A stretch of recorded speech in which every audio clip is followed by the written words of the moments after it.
Hello. Over the next few moments, I will demonstrate the Daedalus solution that works exclusively with the Cloudera platform. Daedalus is a front end that uses all of the available APIs to interface with the Cloudera Data Platform. As you can see here, this is a new and modern interface that allows us to interact with the solution. We can see that we don't have any actual environments running at the moment. I can click on user management and it will show me all of the defined users on the solution.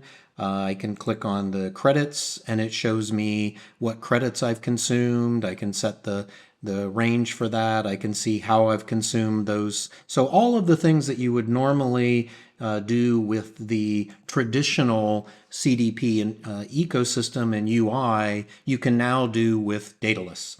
Primarily, Daedalus is a way to bring together all of the different capabilities of the Cloudera CDP platform into a single user interface. And I'm going to show you two different ways to create and deploy a platform using Daedalus. First, I'm going to use the more traditional approach. So I will click on Start Deployment. And in this particular case, I can fill in some basic organizational information. I can set the name. And the way that Daedalus works is we retain a prefix and a postfix, and then that develops all of the different names and policies and different things that are required in order to deploy a CDP solution. In this particular case, I'll change this to just be test, just to show how this works. And it checks to make sure that test is available. My next choice is how I would like to deploy the platform. I'm able to select deploying on AWS, on Azure, on GCP, or on private cloud. And if I pick private cloud, I can deploy on-premise or I can deploy into each of the ecosystems. The difference between these is that the first three are leveraging the CDP public solution, so that's a consumption-based model. The fourth solution is a licensed software, the private cloud, that I can deploy on-premise to my own infrastructure, or I can also deploy that into the cloud, but actually as a private cloud versus using the public cloud software. So my choice for now is I'll pick AWS. The next thing is what type of instances I plan on using. Many organizations reserve instances, which gives them a discount. You can also do a longer term savings plan. I'm just going to pick on demand, which will use the retail pricing for AWS. The next is I need to enter whether I'm getting any discounts from the cloud provider. So in many organizations, maybe AWS grants a 10% or 15% discount to their standard retail prices. The same for CDP.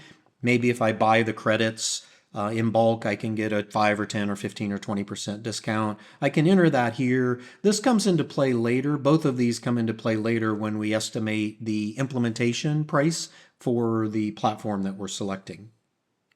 The next option is that I can pick a solution bundle.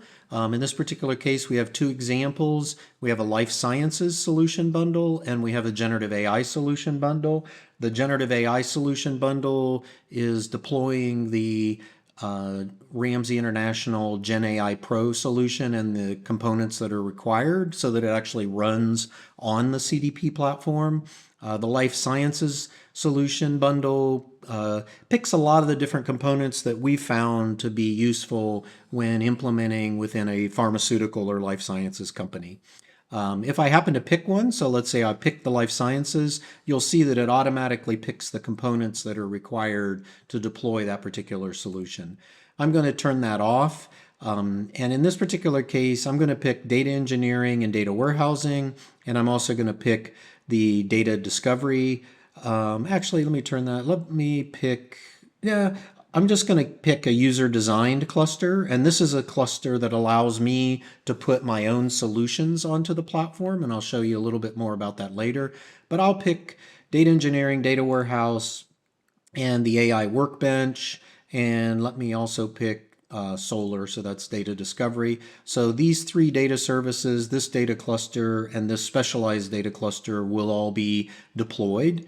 I'll hit confirm, and at this point it calculates the cost of deploying this onto the AWS platform. Again, these are the retail prices. I could pick discounts up above, but retail price wise, and this is base for CDP, cloud, and the base total. And then if I scale it up, because many of these things have scaling settings, if it scales all the way up, so you can see here that my estimated monthly charge for CDP and the cloud infrastructure is between 12 and 56,000. 56,000 would be the worst case scenario if everything scaled up 24 hours a day for the entire month. 12,500 would be if I use just the base capabilities. Once I'm comfortable with that, I mean, I can add and subtract things. Once I'm comfortable, I click next. You can see that we have a stepping stone here. We start with those initial settings. Now I have changes that I can make specifically for CDP. It's showing me the name that I picked earlier. These are environmental tags that I can add or delete. I can pick light duty or heavy or medium duty HA, the number of instances. So these are the basic settings that I need from a CDP selection. I also have many other advanced settings that I could adjust. But what we've tried to do is package it so that for a typical deployment, the user has to enter the minimal amount of information to do a deployment. And so these are the things that we require them. I do next. In this case, I'm now on the environment. In this particular case, it is the AWS environment.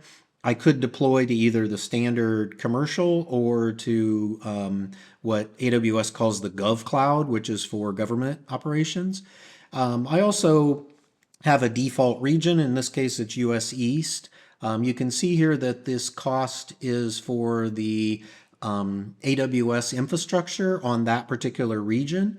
I can select other regions, and you'll see here that different regions result in some slightly different costs. However, there's also this little warning where some of these regions don't have some of the requirements that I have as far as instance types. So even though it looks a little cheaper, it's because they don't have the instances. But this is a nice capability because it shows me dynamically. In this particular case, it's $6,961 a month for the AWS infrastructure. It's about the same across the US, slight differences. If I go into the EU, you can see the prices go up. If you go all the way to South America, you can see what happens to the prices there. So I'm going to just leave it as the US East. I can either create a new VPC or use an existing one. So for clients that their network team builds a VPC for them, they can just enter the code for that and it'll deploy onto that, or we will dynamically build the VPC. Again, there's a lot of additional settings that could be selected, but we're going to keep to the minimum. Same with security. We can mess with things like SSH keys, the ways that we do the access to either SAML or LDAP and those kinds of things. All of that gets set up here, which I'm going to move past. Now I'm on to the clusters. So for the clusters, I have my application cluster and I have a discovery. This is of Solar here, so it shows how that will be automatically configured. I have an application cluster. This is something that we've created, which based on how many solutions we're deploying into CDP, it will dynamically span the number of workers that are required in order to deploy those solutions. And we'll look at that here in a second. Moving on, if I go to services, I've picked these services and you can see that it dynamically allocated the base that's required for setting these up. And I can, of course, go in and edit all of this if I want to add additional virtual clusters, if I want to change the instances. But what we've done is based on our experience, we have set reasonable starting points for the client so they can just really quickly deploy the base foundation and then make adjustments as they see fit. Same with the data warehouse experience. Here we have a Hive and an Impala, and we've got the executors, the AI workbench. All of this was dynamically created by Daedalus based on knowing the initial starting point for all of these different services. If I decide I wanted to add other things, I can do that here, but I'm just going to move on into the custom. Custom is something that we've added that we found to be quite successful in deploying additional software into the CDP ecosystem so that it can make use of the same Kerberos keys and it all sits within the CDP ecosystem. It just is on separate cluster in a separate instances so that it doesn't conflict with the other data hubs that are being deployed. So you can see here we do have the solutions approach, or we can go in and pick specific items. At one of our major pharmaceutical clients, we deployed Telic, we deployed Naboo, we deployed Neo4j, and this is just the capability to deploy all these different, again, like I said, if I pick a bundle, it activates all of the different pieces. In this particular case, I'm just going to select the generative AI solution, which is our way to execute dynamic large language models. This will be running on CDP, but it'll be running on a separate instance so that it doesn't conflict with any of the other capabilities on the platform. So you can see here at the bottom what it is, and it automatically dynamically assigns the solution to an instance. In this particular case, it's on a shared instance. It's a worker node instance 0, and it shows you the characteristics. From there, we move on. Here we can, first of all, we can do a cost analysis that will show us, now that we've gone through and made all of these changes, what things that will be monthly, the annual cost for deploying this platform. In this particular case, it's making a recommendation that maybe we increase the use of spot instances that could reduce the cost to run. And if I go back to the overview here, it's showing me all of the checks that are being done, and the one warning is here, custom install configured. All right, so I'm going to run a pre-check. One of the things we found is when we're doing a deployment, what we don't want to do is get right in the middle of the deployment and find out that we have an issue, like we don't have enough quota on the platform, we are running out of something. So we've developed this pre-check capability. It actually looks at this configuration, it goes through, checks everything within the cloud provider, looks for all of the things that and it looks like right here, we've got a potential for an insufficient elastic IP on the platform. So that's something that we'll need to look at. So that is the quota check that failed. But you can see here that as far as like vCPUs and all of the other things, all of those things have passed. I can actually download a PDF report. Let me look at that really quick. It shows me in a really nice format all of the things that we found, what was checked, what things might be an issue. Just gives the client a way to really check things before going forward with the deployment. I'm going to close this, and in this particular case, I know that I'm okay on the elastic IPs, so I'm going to override that. And I'm going to save the configuration. It creates a configuration file that is the same name as what we used for the environment. I'm going to click save on that, and then I'm going to actually run the deployment. It will check and tell me all the configuration or all the credentials are ready, and gives me a little bit of basic, tells me that it'll take about 2 hours and 10 minutes to do this deployment, and I start the deployment. Now, the big thing here that's extremely different from standard CDP user interface is you'll notice that all of this is together. It's a single environment. It all interoperates with all of the different components. I'm not jumping from one UI to another UI. I'm not having to remember different credentials. I'm not having to make up different policy names. All of that is handled by the solution itself. You can see we have an active deployment here. It's deploying. It tells me where I'm on progress, what it's doing. I can actually look at the progress. It can show me what phase we're in. So it validated the configuration. We're now setting up the platform. I can get the basic information like the deployment ID, where it's being deployed, and then the live logs, which will continue to be updated. And so this will execute, and it will take about 2 hours and 10 minutes to fully implement, from start to scratch, building the VPC, setting up everything in AWS as far as all of the policies, deploying the environment, deploying the data lake, deploying the data hubs, then implementing the software on top of that. So this is what we characterize as the traditional way to create and deploy an environment.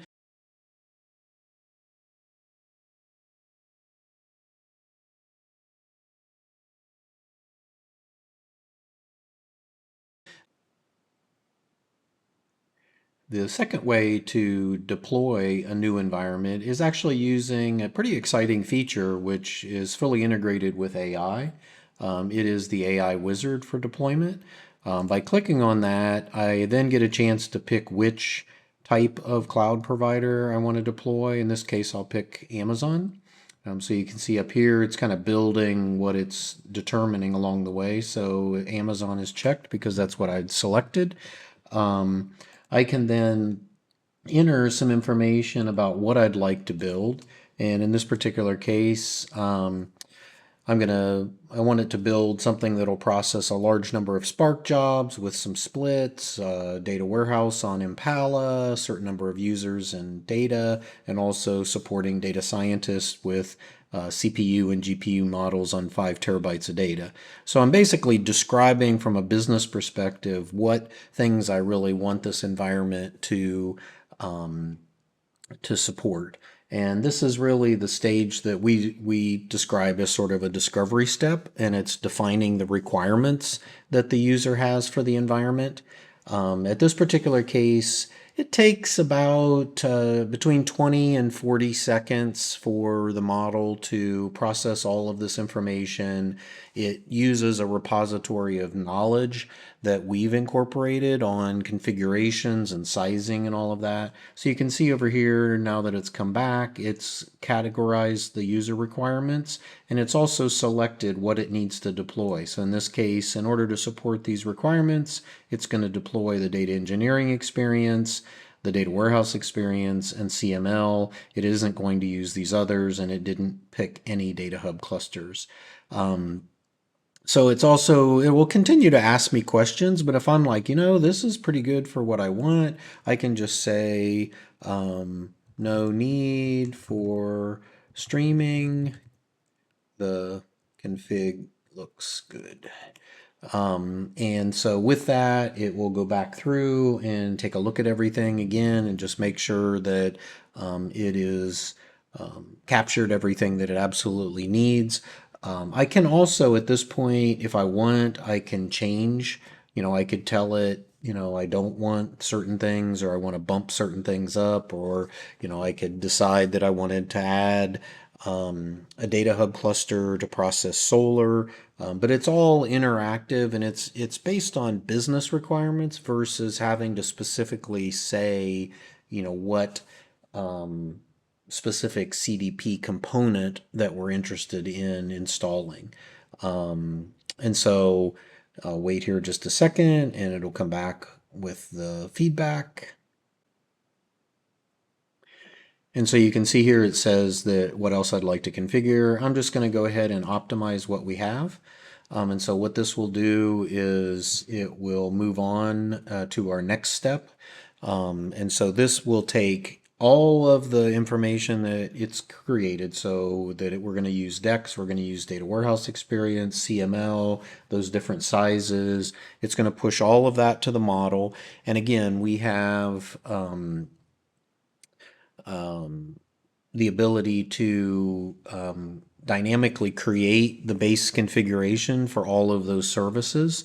And then once it does that, it will then use the model to optimize those services and make decisions on what changes it's going to need to do in order to really fulfill the specifications that we have in the user requirements. And so we will, and this takes a little bit longer, but still, compared to having to dig through all the documentation, trying to understand how you do scaling and configuration, how you do auto scaling, all of those different things that you would need to do manually without this capability, waiting for a couple of minutes for it to process is really acceptable. So it has gone through the discovery, it's taken all of the things into discovery, and it has now finished the optimization step. And for each of the areas, it's now giving me feedback on things that it has done in order to meet the demands that we've stated. So it's increased the instance types. It has put in multiple VCs. It's done some different things. So anyway, all of this stuff that it's done, it documents here. I can read through all of that, and then at this point, I could make changes if I want, or I'm going to just review the configuration. So here you can see we can look at all of the different things that it has done, and then we can accept and load that into the the same configuration process that we had before, but instead of having to make those decisions for ourselves, now all of that has been done using the AI. In fact, I'll go in and just change the prefix here to AI so that it knows that I know that that's what has been created. You can see here that it's picked these. It's automatically figure out the pricing. If I switch to the CDP environment, it shows all of these different things. So I can then flow through just like I did on the manual, but this time it's been optimized using AI. The user can override these things if they choose, but it's basically building a deployable configuration based on the business requirements that were submitted. And so here again, all of the same capabilities are available. I'm just going to quickly go down through, get to the end. Um, and here it's showing us what we've selected. Again, like I did before, I can run pre-check and it checks all of the different things that have been configured to make sure that it will succeed. And you can see everything passed. So all of the different AWS security requirements, the policy requirements, the names, all of those things have been verified. Like I showed before, I can download a PDF report or the document. And at this point, I can pick run deployment and run it again. I'm going to choose not to do that and just go back to the beginning. You can see we still have our existing deployment that we did earlier.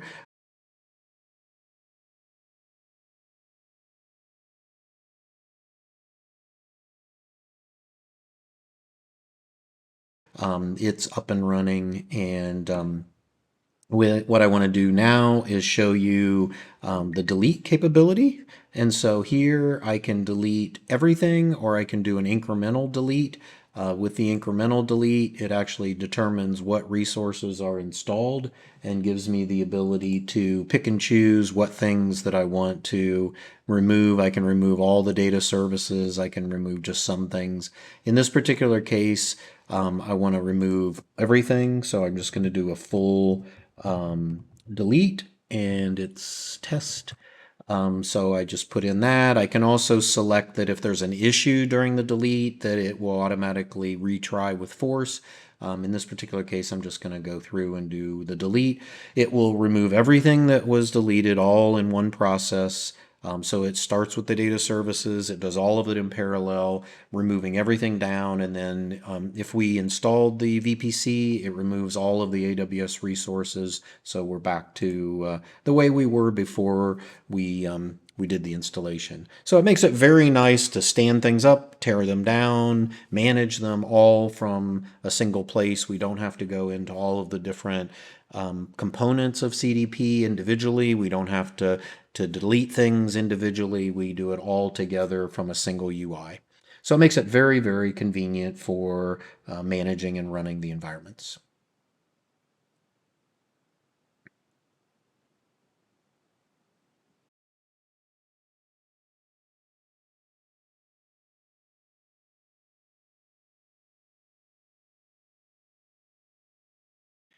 With the active environment card, you can see that there's a number of capabilities that we have. We can click on the card and immediately see the different components that are running on the system. One of the key things is that I can suspend And so what this gives me the ability to do is I'm going to suspend the environment, the data hub clusters, the machine learning, data engineering, and the warehouse all from one command. So all I have to do is select to suspend all of these and then type in the name of the environment to confirm and then hit suspend components, and the system will now suspend all of those components across the environment all from one place, making the management of the environment quite easy. This is something that's very different than if I was doing this within the directly within the CDP UI. So that's how I suspend, and you can see now it's suspending, and this will take a few minutes as it goes through and suspends the services, then the data hub, then the data lake, and then finally the environment.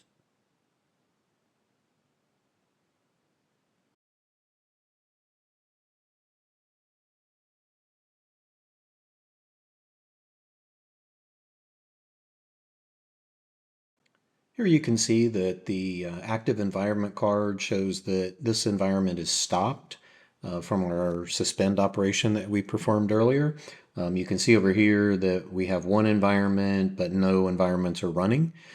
So again, one of the features of Daedalus is if we want to start things, we can just go into the start. We can pick and choose what we want to start, or we can actually just go ahead and start everything. I just have to put in the name of the environment and hit start, and it will execute the starting process and kind of tell me where it is. So the first thing that gets started is the actual underlying environment, then the data lake, then the hubs and the services, and all those things get started. So here, probably within about 40 minutes or so, we'll have a fully running system. But we were able to suspend everything in the case where it helps us conserve on cloud resources. But we've also made it quite easy to restart everything to be up and running quickly.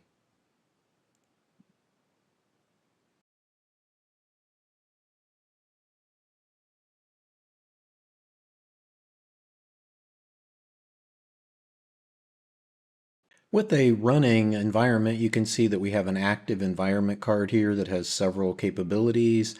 Let's just look at a couple of these quickly. One is the audit capability. So this shows all of the events that have occurred for this particular environment, and we can search and filter and all of that. So again, it's a feature that continues to make sure that we have a drop-in replacement for the full CDP user interface.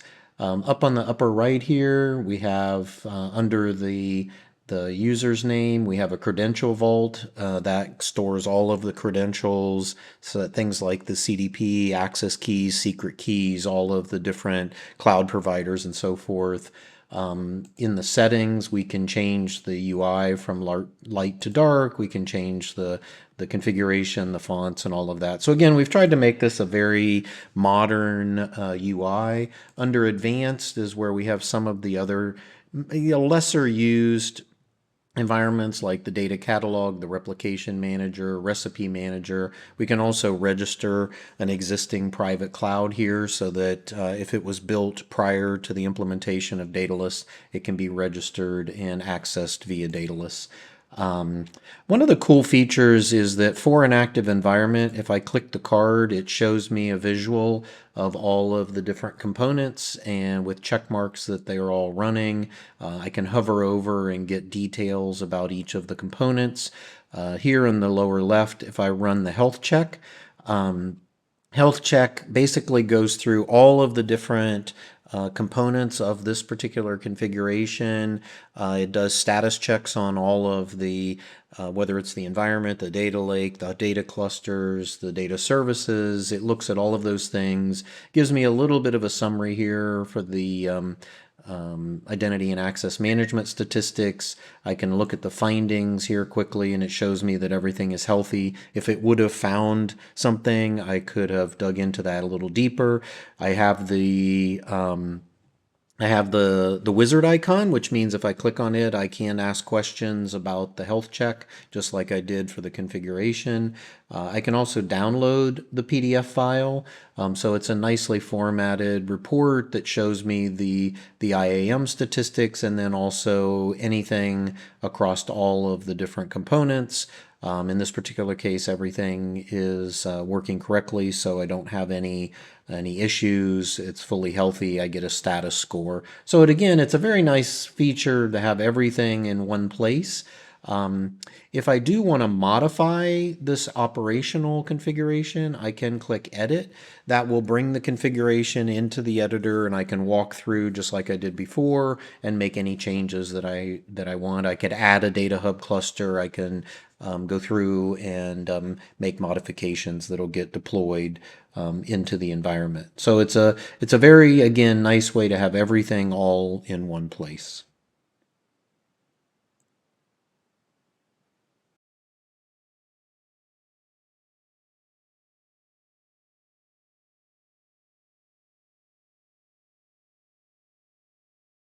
Now, one of the other interesting additions that we've done as part of the Daedalus automation is we've actually created MCP servers that fully support the entire CDP platform and also fully support the Daedalus platform. So for folks who don't care for the user interface, they can actually interact with the platform using this is Claude here, so I can say what are our active environments on CDP, and it will recognize that information and leverage the appropriate CDP call and give us a summarization. Here we have one active environment. I can say what is the status of the data services on CDP. Now we are in the midst of doing the deletion, so it'll be interesting to see here. Allow it, and it will go through the various data services and check and see what's going on, and come back and tell us a summary of that. The first time that it uses one of the calls, it it checks with the user just to make sure that they're wanting to allow that call to happen. That's something we can override, but I just leave it as the default. So it's going through all the different data services, assembling all of that information. So it's telling us that our data lake here is stack deletion is in process. Under data engineering, it's been deleted. We've got one in deletion, nothing on the other services. I can say provide detailed info about the data lake on CDP. And because even though it's being deleted, it will recognize that it has to use the appropriate command and give us all of the details that we could use the CLI, we could use API calls and all of that, but this is just a really nice way to integrate the interaction with CDP with the MCP server, and it's all done through the appropriate authorizations, and so you have to provide it with the right access credentials in order to do this, just like you would with the CLI. But it just makes it really super easy because you can interact using this capability. And then, like I said, we also have a similar MCP for all of Daedalus. So you can actually spin up entire environments. You can look at everything that you can do through the UI with the MCP server. So it just adds another nice dimension for those organizations that are using generative AI.